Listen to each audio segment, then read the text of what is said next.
Welcome to Sangeetha சமையல். நாம் இன்றைக்கி சாம்பார் கூட்டு எப்படி பண்ணுறோம் பார்க்க போகிறோம். ஒரு கடாய் அடுப்பில் எடுத்து வச்சுருக்கு, 2 கரண்டி எண்ணெய் ஊற்றியாச்சு. 1 ஸ்பூனு கடுகு போட்டு, கடுகு வெடித்த உடனே கட் பண்ணி வச்சுருக்கிற ஒரு வெங்காயத்தை அதில் போடணும். அப்புறமா ஒரு உருளைக்கிழங்கு கட் பண்ணி வச்சுருக்கு, அதையும் அதில் போடணும். தக்காளி 2 கட் பண்ணி வச்சதையும் அதையும் போடணும். அப்புறமா அரை துண்டு மாங்காய் போட்டிருக்கு. அப்புறமா ஒரு கேரட் போடணும். அரை வாழைக்காய் போட்டிருக்கு. 4 மிளகாய் கட் பண்ணி வச்சுருந்த போட்டிருக்கு. அவரைக்காய் பீன்ஸு ஒரு 4-5.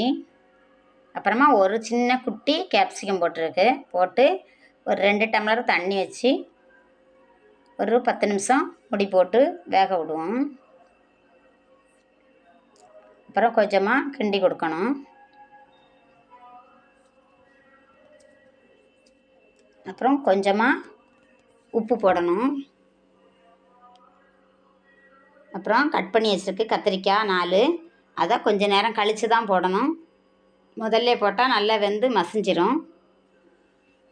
மூடி போட்டு மூடி வச்சுருக்கு. கருவேப்பிலை போடணும்.